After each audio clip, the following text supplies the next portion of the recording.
नमस्कार, यंग वार्ता न्यूज में आपका स्वागत है। मैं हूं रमेश पहाड़िया। शुरुआत करते हैं आज की हेडलाइन से।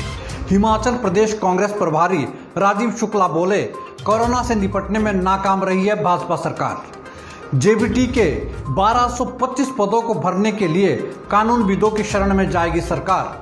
मुख्यमंत्री जयराम ठाकुर बोले, अटल टनल बनने से वर्ष भर लाहौल स्पीति में रहेगी पर्यटकों की आमद। हिमाचल में कोरोना का कहर जारी, आज 8 लोगों ने तोड़ा दम। लाइव होगा अटल टनल का उद्घाटन कार्यक्रम, बोले मुख्यमंत्री जयराम ठाकुर।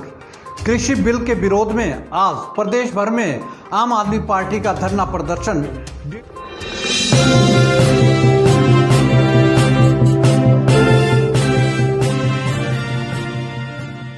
अब समाचार विस्तार से। मुख्यमंत्री जयराम ठाकुर ने कहा कि पूर्व प्रधानमंत्री अटल बिहारी वाजपेयी का सपना था कि अटल टनल जल्दी ही बनकर तैयार हो। उन्होंने कहा कि 3 अक्टूबर को प्रधानमंत्री एक दिवसीय प्रवास पर हिमाचल आ रहे हैं। इस दौरान प्रधानमंत्री अटल टनल का उद्घाटन करेंगे। मुख्यमंत्री ने बताया कि प्रधानमंत्री का हेलीकॉप्टर सिसु हेलीपैड पर उतरेगा। इस दौरान मुख्यमंत्री पहले टनल का उद्घाटन करेंगे, उसके बाद नॉर्थ पोल में बस को हरी झंडी दिखाकर रवाना करेंगे। मुख्यमंत्री ने बताया कि अटल टनल बनने से लाहौल घाटी में 12 महीने पर्यटकों की आमद रहेगी। उन्होंने बताया कि अटल टनल देश की सुरक्षा की दृष्टि से भी अहम है। उनके साथ 12 महीने के लिए अब जुड़ गई। वहां सामरिक दृष्टि से, सुरक्षा की दृष्टि से आज की तारीख में जो बहुत बड़ी आवश्यकता अनुभव हो रही है, महसूस हो रही है, वो ये है कि हम भारत की सीमाओं को और मजबूत करें। उस दृष्टि से भी एक बहुत महत्वपूर्ण कदम ये होगा। निश्चित रूप से ये प्रक्रिया आगे बढ़ेगी, इस पर ज्यादा कहना अभी बहुत ज्यादा उचित नहीं है, क्योंकि अब ये सारा विषय जो है वो केंद्र सरकार का और सामरिक दृष्टि से ऐसी चीजें हैं जिनको बहुत ज्यादा जाहिर करने की जरूरत नहीं है। जोगिंदरनगर में सब्जी विक्रेताओं द्वारा मनमाने दाम वसूलने के चलते आज खाद्य एवं आपूर्ति निगम के अधिकारियों ने छापेमारी की। इस दौरान फूड इंस्पेक्टर ने सब्जी वालों के चालान भी काटे। फूड इंस्पेक्टर ने कहा कि यदि कोई भी सब्जी विक्रेता रेट लिस्ट नहीं लगाएगा तो उसके खिलाफ कार्रवाई की जाएगी। कार्ड में कि बिल नहीं देते हैं और ऐसा जी ऐसा, तो फिर अगर बिल नहीं देते, मैंने उनको बोला आप अपनी ग्रीवेंस जो एसडीएम साहब के पास रखो कि यहाँ पर सब्जी मंडी है, एपीएमसी वाले हैं, एपीएमसी वाले पता करें। देखो 5% और 6% सरकार को जाता है। आई थिंक कि एक दिन में कोई, तो अगर उसका 1% भी लगा लो तो क्या सरकार को उतना जा रहा है? या बिल दिए है, कोई सिगरेट की डब्बी का बिल बना रखा है, कोई कॉपी का बिल, कोई। हिमाचल कांग्रेस के नए प्रभारी राजीव शुक्ला आज शिमला पहुंचे। इस दौरान उन्होंने कांग्रेस नेताओं के साथ मंत्रणा की। राजीव शुक्ला ने कहा कि हिमाचल प्रदेश में भारतीय जनता पार्टी में गुटबाजी चरम पर है। शुक्ला ने बताया कि भाजपा की जन विरोधी नीतियों के चलते हिमाचल की जनता पार्टी से परेशान है। राजीव शुक्ला ने कहा कि वर्ष 2022 में होने वाले विधानसभा के चुनाव में भारतीय जनता पार्टी चारों खाने चित होगी व हिमाचल प्रदेश में एक बार फिर कांग्रेस सत्तासीन होगी। कांग्रेस अपनी बात उठा रही है, लेकिन ये सरकारी जब बहरी है तो हम क्या कर सकते हैं? शुक्ला जी, जैसे कि आप सेंटर में भी विरोध हो रहा है, उसके बावजूद भी किसान बिल जो है पास हो रहे हैं। जैसा कि सेंटर में भी देखने को आ रहा है, विपक्ष भूमिका निभा रहा है, लेकिन जो किसान बिल है फिर भी जो है वो पास हो रहे हैं। तो ऐसे में आप क्या कहना चाहेंगे? मुश्किल जो जबरदस्ती के बिल पास करा रहे हैं, जो संसद। अब doctor YS Parmar medical college एवं अस्पताल नाहन से ऑर्थो के रोगियों को इलाज करवाने के लिए बाहर का रुख नहीं करना पड़ेगा। अस्पताल प्रशासन द्वारा अब ऑर्थो के मरीजों के लिए ऑर्थो टेबल की सुविधा उपलब्ध करवाई जाएगी। आपको बता दें कि doctor YS Parmar medical college एवं अस्पताल को आज 4 वर्ष हो गए हैं, लेकिन आज तक अस्पताल में हड्डी के रोगियों के लिए ऑर्थो टेबल नहीं था, जिसके चलते अस्पताल प्रशासन द्वारा एक प्रपोजल तैयार कर आला अधिकारियों को भेजी है। मेडिकल कॉलेज के एमएस डॉक्टर निर्दोष भारद्वाज ने बताया कि शीघ्र ही अस्पताल में ऑर्थो टेबल की सुविधा उपलब्ध होगी। यहाँ पे ऑर्थो टेबल नहीं है, जिसके कारण मरीजों को कई बार रेफर करना पड़ता है। ये मेरे आपने ध्यान में बात लाई है, तो मैं संबंधित डॉक्टर जो हैं HOD ऑर्थो वाले उनको बुला के इसके बारे में जानकारी प्राप्त करूंगा और फिर इसको उपलब्ध करवाने के लिए उचित कार्रवाई के लिए आगे लिखा जाएगा बजट और प्रॉपर चैनल के थ्रू। तो डॉक्टर साहब कहते काफी पत्रित कर्मचारी महासंघ का कहना है कि भाजपा ने कर्मचारियों के साथ छल किया है। सरकाघाट में आयोजित पत्रकार वार्ता में महासंघ के प्रदेश अध्यक्ष विनोद ठाकुर ने कहा कि हिमाचल प्रदेश सरकार कर्मचारियों की बात सुनने को तैयार नहीं है। विनोद ठाकुर ने बताया कि कर्मचारियों के बीच आज भ्रम की स्थिति पैदा हो गई है। उन्होंने बताया कि भाजपा के कुछ नेता कर्मचारियों को डरा धमका रहे हैं, जिसे किसी भी सूरत में सहन नहीं किया जाएगा। शुरू हो जाता है, उससे होता क्या है कि जहां कर्मचारी असमंजस की स्थिति में होते हैं, वहीं कर्मचारियों की समस्याएं, उनकी मांगे हल नहीं हो पाती है और सरकार और कर्मचारियों के बीच में एक समन्वय बैठने की बजाय, जिससे प्रदेश का भला हो, प्रदेश के विकास में अच्छा योगदान सबका हो, उससे कहीं ना कहीं बहुत बड़ा एक गैप पनपता है। महासंघ पिछले लंबे समय से प्रयास कर रहा है कि कम से कम सरकार कर्मचारियों की बात सुने, समझे और कर्मचारी नेतृत्व भी। के बाद देखिए DDO के बाहर कांग्रेस का धरना प्रदर्शन, किसान बिल के विरोध में सड़कों पर उतरे आम आदमी के कार्यकर्ता, स्वास्थ्य विभाग का कारनामा, पुरुष वार्ड में भर्ती कर दी प्रसूता महिला, सोशल मीडिया पर वीडियो वायरल।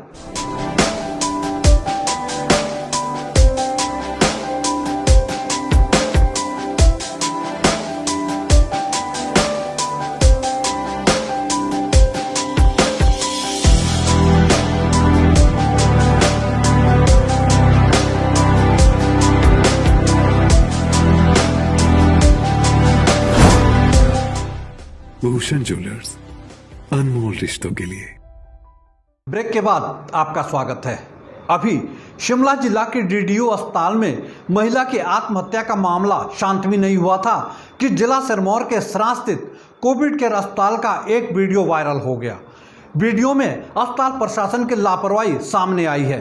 जानकारी के मुताबिक doctor YS Parmar medical college में गत दिनों एक प्रसूति महिला को भर्ती किया गया था। प्रसूति महिला के प्रसव के बाद उसकी कोविड की रिपोर्ट पॉजिटिव आई, जिसके चलते उसे सरां स्थित कोविड केयर सेंटर शिफ्ट किया गया। मजे की बात तो यह है कि वहां पर महिला को पुरुष वार्ड में भर्ती किया गया। यही नहीं, प्रसूता महिला की देखभाल के लिए कोई भी स्टाफ उपलब्ध नहीं है। इस बारे में CMO Sirmaur doctor KK Parashar ने कहा कि यदि इस प्रकार की लापरवाही हुई है तो जांच की जाएगी। बोला हुआ है, तो वहाँ से जवाब भी आया है। कोई महिला 4-5 दिन पहले सीजेरियन जिसका ऑपरेशन हुआ था, उसके बाद उसको सरां हॉस्पिटल में शिफ्ट कर दिया था आइसोलेशन में, क्योंकि वो पॉजिटिव आई थी। तो जैसा कि मेरे को रिपोर्ट मिली है, उसको खाना वाना ठीक दिया जा रहा है। सीजेरियन हुआ था, उसकी जो घाव है बिल्कुल ठीक हो गए हैं। और साथ में जहाँ तक एक साथ रखने की वाली बात है, तो हमारा जो फैसिलिटी है वो 32 की कैपेसिटी है, उसमें मेल पेशेंट्स ज्यादा हैं, तो अलग से कोई। गत दिनों शिमला के DDO अस्पताल में एक कोरोना पीड़ित महिला की आत्महत्या का मामला अब तूल पकड़ने लगा है। आज शिमला में कांग्रेस कार्यकर्ताओं द्वारा DDO अस्पताल के समक्ष धरना प्रदर्शन किया। शिमला के कांग्रेस विधायक विक्रमादित्य सिंह ने कहा कि महिला द्वारा अस्पताल में फांसी लगाए जाना बड़ा दुखद है। उन्होंने कहा कि इससे साफ जाहिर होता है कि DDO अस्पताल की लापरवाही सामने आ रही है। विक्रमादित्य सिंह ने मुख्यमंत्री से मांग की कि इस प्रकरण के लिए स्वास्थ्य मंत्री से इस्तीफा लें। इंतजामात न होने के कारण उसे आत्महत्या करनी पड़ी, जो कि बड़ी दुर्भाग्यपूर्ण है। जैसे मैंने पहले भी बोला कि वो महिला जो है हाई ब्लड प्रेशर BP की पेशेंट थी और 4 दिन में सिर्फ एक दिन जो है उसको BP की दवाई दी गई, उसके बाद उसको BP की भी दवाई दी गई। जैसा कि आपको मालूम है BP की दवाई कितनी जरूरी है। आप एक बीमारी से पहले लड़ रहे हैं, दूसरा आपको कोविड हो गया और अस्पताल प्रशासन इतनी बड़ी चूक करता है, उसके लिए। कोरोना के बढ़ते मामलों को लेकर सभी जिला प्रशासन को कोविड नियमों का सख्ती से पालन करना होगा। यह बात बिलासपुर में अधिकारियों के साथ हुई बैठक के बाद स्वास्थ्य मंत्री डॉक्टर राजीव सैजल ने कही। डॉक्टर राजीव सैजल ने बताया कि कोविड को लेकर सभी जिला के अधिकारियों को एक कार्य योजना तैयार करने को कहा गया है। उन्होंने बताया कि स्वास्थ्य विभाग द्वारा सभी जिला में अधिकारियों को निर्देश दिए गए हैं कि कोविड से निपटने के लिए एक बेहतर कार्य योजना तैयार करें। उन्होंने कहा कि जब तक वैक्सीन नहीं आती तब तक त्रिसूत्री परंपरा ही हमें बचा सकती है। इन नियमों को प्रति व्यक्ति धारण करता है और सुबह पहला संकल्प ये करता है कि आज अगर बाहर जाऊंगा तो लोगों के बीच में जब रहूंगा तो इन 3 नियमों का मैं पालन करूंगा। तो मैं बहुत दावे से कह सकता हूँ और विशेषज्ञ भी बोलते हैं कि ये चढ़ता हुआ कर्व जो है ये फिर नीचे की ओर आ सकता है। हम सुरक्षित रह सकते हैं, हम अपने परिवार को भी सुरक्षित रह सकते हैं, शेष समाज को भी हम सुरक्षित रह सकते हैं, केवल इन 3 नियमों को अपना कर। तो इन 3 नियमों को जो है प्रत्येक सरकार द्वारा राज्यसभा में पास किए गए कृषि विधेयक के खिलाफ आज आम आदमी पार्टी ने प्रदेश भर में धरने प्रदर्शन किए। इस दौरान केंद्र सरकार के खिलाफ जमकर नारेबाजी की। आम आदमी पार्टी के कार्यकर्ताओं ने डीसी के माध्यम से राष्ट्रपति को ज्ञापन भेजा। राष्ट्रपति को भेजे ज्ञापन में आम आदमी पार्टी ने मांग की है कि जो 2 विधेयक राज्यसभा में बिना बहुमत के पास किए गए हैं उन्हें वापस राज्यसभा को भेजा जाए, क्योंकि दोनों ही विधेयक जनता के हित में नहीं है। ऐसा नहीं करती है सरकार। तो एक तो 25 तारीख को जो देशव्यापी आंदोलन होने जा रहा है उसको हमारा समर्थन है, और अगर सरकार इसको वापस नहीं लेती है तो आम आदमी पार्टी सड़कों पर उतरेगी और इसका पूर्ण जोर से विरोध करेगी। जी, मैं मनोज बाबा, व्यापार मंडल प्रकोष्ठ आम आदमी पार्टी मंडी जिला अध्यक्ष।